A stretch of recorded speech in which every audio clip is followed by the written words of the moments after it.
አረንጓዴ አሻራ መርሃ ግብር ያው በክቡር ጠቅላይ ሚኒስትራችን አነሳሽነት ከተጀመረ ያው 8ኛ ዓመቱ ነው። በአጋጣሚ የ8ኛውን ዘንድሮ ደግሞ አቃቂ ቃሊቲ ክፍለ ከተማ የፌዴሬሽን ምክር ቤት፣ የተወካዮች ምክር ቤት፣ የፌዴራል ጠቅላይ ፍርድ ቤት ሶስቱ ህግ አውጪውና ህግ ተርጓሚ ማለት ነው በጣም ልዩ ትርጉም ባለው ሁኔታ ተገኝተናል። እንግዲህ የአረንጓዴ አሻራ ፕሮግራም ዝም ብሎ ተራ የችግኝ የመትከል ፕሮግራም አይደለም። መታወቅ ያለበት ችግኝ ዛፍ መትከል ብቻ ሳይሆን ተስፋን፣ ልማትን፣ የሀገርን የልማት ሉዓላዊነት የማረጋገጥ ጉዳይና የልማቷ የተረጋገጠ ሀገር ለትውልድ የማስተላለፍ ጉዳይ ነው። ስለዚህ ትልቅ ትርጉም አለው ማለት ነው።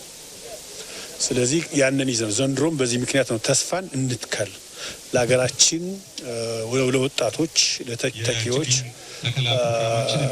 የለማች ሀገር እናስረክብ ከሚል መሰረታዊ መነሻ የታቀደ ነው።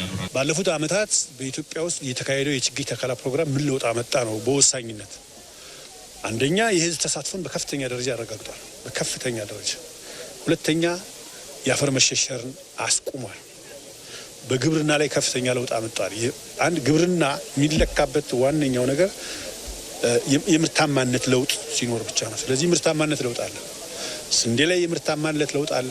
ስለዚህ ምርታማነት ጨምሯል ማለት ነው። የደን ሽፋናችን ጨምሯል። 17% ነው የነበረው። የዛሬ 2 ዓመት በተደረገ ቆጠራ፣ የሳተላይት ቆጠራ ዓለም ያረጋገጠው የኢትዮጵያ የደን ሽፋን በተጨባጭ 23.6 ሆኗል። ይሄ ትልቅ ነገር። ምናልባት ዘንድሮ ይጨምራል። ምን ተክለው ችግኝ ደግሞ ኢኮኖሚያዊ ጠቀሜታ ላይ ባላቸው ጉዳዮች ላይ ትኩረት አድርገን እየሰራ ነው። ለምሳሌ ቡና ላይ ትኩረት አድርገን እየሰራ ነው ዘንድሮ ቡና ላይ ትኩረት አድርገን በመስራታችን። ስለዚህ የቡና ኤክስፖርታችን ጨምሯል ማለት ነው።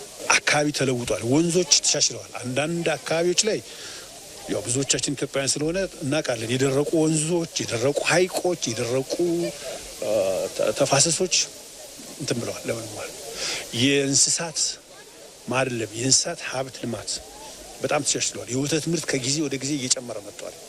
ይሄ አረንጓዴ አሻራ ያረጋግጠልን ነው ማለት ነው። ስለዚህ በወሳኝነት በሀገራችን ውስጥ ተስፋን ሊያረጋግጥ የሚችል ልማት እያረጋገጠ ነው።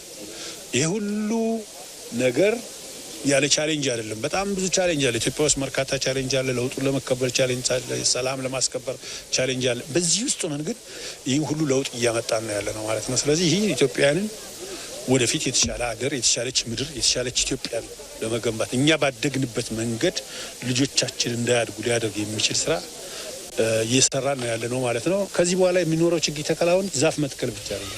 የምንተክለው ችግኝ ሰስቴኔብሊ በደንብ እንዲቀጥል ማለት እንዲጸድቅ ማለት ምግብ መትከል፣ መድኃኒት መትከል፣ ፍራፍሬ መትከል፣ የምግብ ዋስትናን ማረጋገጥ እንዲህ አይነት ነገሮችን በደንብ አልመን መስራት መቻል አለብን ማለት ነው። አሁን ካልቸር ሆኗል፣ የህዝቡ ባህል ሆኗል። አሁን ችግኝ እንትከል ብለህ ሰው ስንጠራው አይቸገርም ለመምጣት። ስለዚህ ካልቸር እና በሁሉ ነገር ደስተኛ ነኝ። የኢትዮጵያን ብሔር ብሔረሰቦችና ህዝቦች አንድ የሚያደርግ ተግባር ነው። በነገራችን ላይ ከሀገራዊ ለውጡ በኋላ ከመለያየት ይልቅ አንድነታችንን የሚያጠናክሩ ተግባራት በስፋት እየመጡ ነው ያሉት።